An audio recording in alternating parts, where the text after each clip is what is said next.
Dinosaur का अंडा part 6। Rameshwar और डायनोसर दोनों का घर लौटना भीमेश ने देखा। अरे जंगल में ही छोटू का काम तमाम हो जाएगा करके सोचा तो ये तो फिर से लौटा पड़ा।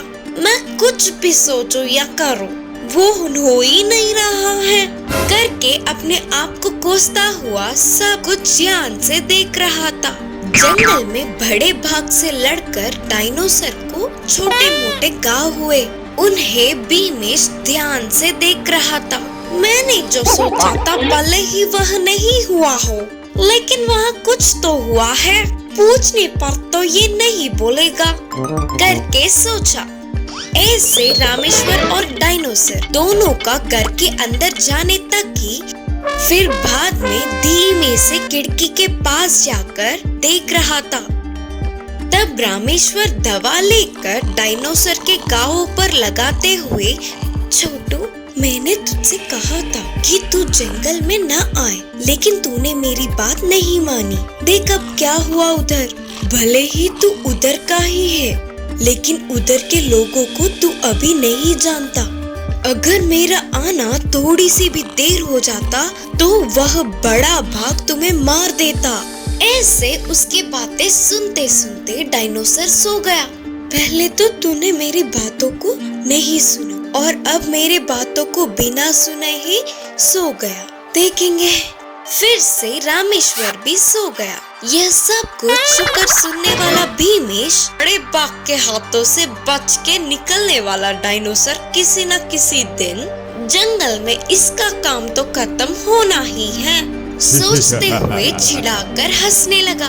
जंगल में एक बड़ा डायनोसर गुस्से से आग बबूला हो रही थी और अपने अंडे को हर जगह ढूंढती रही। साथ ही साथ रास्ते में दिखा हुआ हर एक जानवर को एक एक लात मारती हुई जा रही थी। यह बात जानकर बड़ा बाघ भागते हुए डायनोसर के पास पहुंचा। रुको दोस्त रुको, तुम्हारा अंडा कहाँ है ये मैं जानता हूँ। तुम जानते हो कहाँ है वो, जल्दी बोलो। बोलते हुए उतावली हो रही थी बड़ा डायनोसर। अब तुम्हारा अंडा बच्ची हुई, यह बात तुम्हें कैसे पता? वो परसों ही उसने अपने साथ डायनोसर के बच्चे को लाया था। एक इंसान के साथ डायनोसर का बच्चा कैसे हो सकता है करके मुझे शक हुआ। बेचारी उसकी माँ पता नहीं कितना दुखी होगी करके उसे अपने माँ के पास भेजने की कोशिश की मैंने, लेकिन उसने मुझ पर ही कुल्हाड़ी से हमला करके तुम्हारे बच्चे को साथ ले गया। बोलकर अपने बातों से डायनोसर को उकसाकर चढ़ा रहा था। क्या मेरी बच्ची को उठाने के साथ ही मदद करने वाले तुम पर भी हमला किया क्या उसने? उसे तो खत्म कर दूंगी करके बोलते हुए जोर से चिल्लाने लगी। ऐसे उसकी चाल कामयाब होने पर बड़ा भाग खुश हुआ। फिर बड़ा डायनोसर और बड़ा भाग दोनों ही रामेश्वर के लकड़ियां काटने वाले जगह पर आकर उसकी राह देखने लगे। चतुर किसान की कहानी। एक गांव में एक किसान रहता था। वह बहुत ही चतुर था और वैसे ही बहुत ही गरीब भी था। फसल उगाने के लिए उसके पास थोड़ी सी भी खेती की जमीन नहीं थी। तो एक दिन किसान महाराज के पास गया और महाराज उसकी बुद्धि और चतुरता का परीक्षा करने के लिए 4 गज की जमीन देते हुए किसान से कहा, देख किसान, उगने वाली फसल में ऊपर का हिस्सा मेरा, नीचे का हिस्सा तेरा, ठीक है क्या? तब किसान ने तुरंत कहा, जी महाराज करके बोला। फिर बाद में उसने बहुत सोचकर चने के जड़ों की फसल डाली। फिर पूरी फसल उगने के बाद ऊपर के सारे पत्तों को काटकर महाराज को दिया और नीचे के जड़ों के चने उसने ले लिया। तब महाराज फिर से बहुत सोचकर बोले, ठीक है, इस बार नीचे का हिस्सा मेरा और ऊपर का हिस्सा तेरा करके बोले। तो इसके लिए किसान ने महाराज की बात मानकर इस बार गेहूं का फसल डाला। फसल उगने के बाद ऊपर की सारी गेहूं को उसने ले लिया और सिर्फ नीचे के जड़ों को ही महाराज को दिया। ऐसे तो नहीं चलेगा करके सोचने वाला महाराज, ठीक है, इस बार नीचे के और ऊपर के दोनों हिस्से मेरे, सिर्फ बीच का हिस्सा तेरा करके बोला। किसान फिर से महाराज की बात मानकर इस बार भी बहुत सोचकर गन्ने की फसल डाला। फसल उगने के बाद नीचे के जड़ और ऊपर के पत्ते दोनों को महाराज को देकर बीच के गन्ने को उसने रख लिया। तो तुरंत महाराज उस किसान की बुद्धि और चतुरता से चौंक कर उसकी तारीफ करके वह पूरा 4 गज की जमीन उसके नाम कर उसे दे दिया। उस जमीन में यह किसान खेती करते हुए आराम से खुशी खुशी रहने लगा। शेर का बच्चा और कछुए की कहानी। एक जंगल में शेर का बच्चा पूरे जंगल में घूम रहा था।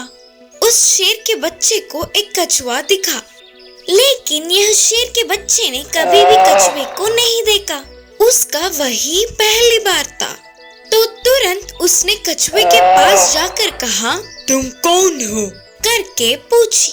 तब कछुए ने कहा कि मैं भी आपकी तरह ही एक जानवर हूँ, मेरा नाम कछुआ है।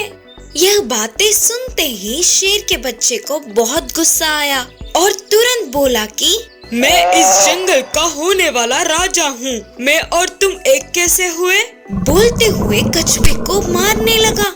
तो तुरंत कछुए ने अपनी सिर और पैरों को अपने मजबूत शरीर में छुपा दिया। इससे उस शेर के बच्चे को और ज्यादा गुस्सा आने लगा और उस कछुए को एक बड़ी सी लकड़ी को लेकर जोर जोर से मारने लगा, लेकिन फिर भी उस कछुए को कुछ नहीं हुआ। इसके बाद एक पत्थर लाकर जोर जोर से पीटने लगा, फिर भी कछुए को कुछ भी नहीं लगा। इतने में कछुए ने शेर के बच्चे से कहा, महाराज तुम न किसी भी चीज से मार लो, कोई बात नहीं, लेकिन कृपा करके मुझे पानी में मत फेंकिए। तब शेर का बच्चा उस कछुए को पानी से डर लगता है करके सोचकर, तुम्हें ऐसे कैसे छोड़ दूं बिना कुछ किए? बोलते हुए कछुए को लेकर पास की नदी में फेंक दिया और पानी में गिरी हुई कछुआ हंसते हुए बोली, हा हा हा, पागल महाराज, मैं इस पानी में तो जीती हूँ। बोलते हुए वहाँ से चली गई। शेर का बच्चा उसकी होशियारी से झटका खाकर चौंक गया। मुर्गी को हुआ अपनी गलती का एहसास। एक गांव में एक किसान रहता था। उस किसान के पास एक मुर्गी और एक कुत्ता थे।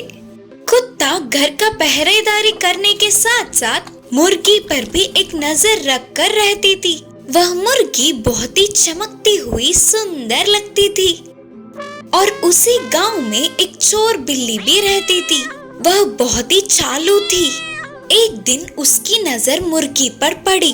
तब बिल्ली ने कहा, अरे वाह, कितनी झाड़ी और भरपूर है ये मुर्गी, किसी भी तरह इसका स्वाद तो चखना ही पड़ेगा। लेकिन उस कुत्ते को देखते ही बिल्ली डर के कांप जाती थी। एक बार मुर्गी अकेली ही दाना चुग रही थी। तब बिल्ली वहां आकर मुर्गी से बोली, क्यों रे, कैसा है? तुम्हारा जैसा सुंदर इधर आसपास के गाँव में कहीं भी नहीं दिखा, लेकिन थोड़ी दुबली हुई लगती हो। तुम्हारे मालिक तुम्हें खाना खिला रहे हैं कि नहीं? तब मुर्गी ने कहा, ऐसा कुछ नहीं है, हमारे मालिक हमें अच्छे से खिला रहे हैं। तो बिल्ली ने जवाब दिया कि मुझे क्या पता रे, गांव में सारे बोल रहे तो मैंने पूछ लिया। अच्छा ये बताओ, तुम्हारे मालिक उस कुत्ते जितना तुम्हें ध्यान नहीं रखते क्या? मैंने सुना है ये, क्या ये सच है? करके पूछी। उसकी इन बातों से मुर्गी धीरे से सोच में पड़ गई। यह समझ जाने वाली बिल्ली ने कहा, अरे यार, तुम सबसे मिलजुल कर रहती नहीं हो ना, इसीलिए तुम्हें बहुत सारे बातें नहीं पता है और तुम्हें हम सब कुछ बता देंगे करके वो चोर कुत्ता हम सबको भगा देता है। तुम चाहे तो मेरे साथ एक बार चल सकते हो, तो मैं तुम्हें सबके साथ बातें करवाऊंगा करके बोली। तो मुर्गी को उसकी बातें सच लगने लगी। तो तुरंत उसने कहा, ठीक है चलो कौन कौन क्या क्या सोच रहे हैं करके जान लेंगे। तो बिल्ली मुर्गी को सुनसान जगह पर ले आई। उधर जाने के बाद मुर्गी ने पूछा, ये क्या, मुझे इधर क्यों ले आई हो? तब बिल्ली ने हंसते हुए कहा, अरे पागली, कौन भले लोग हैं और कौन बुरे, ये तक ना पहचानने वाली तेरे जैसे लोगों को जीना व्यर्थ है, इसीलिए तुम्हें स्वर्ग में भेजने के लिए ले आई हूँ। बोलते हुए उस पर कूद के चढ़ने गई। इतने में पता नहीं कि यह कुत्ता कहाँ से आया, लेकिन कूद कर उस पे गिरा और बार बार काट काट के बिल्ली को उधर से भगा दिया। चुगलियों को मानकर कुत्ते पर शक करने से शर्म से उसने अपनी सिर को झुका लिया। उस दिन से मुर्गी ने फिर से कभी भी कुत्ते पर शक नहीं किया।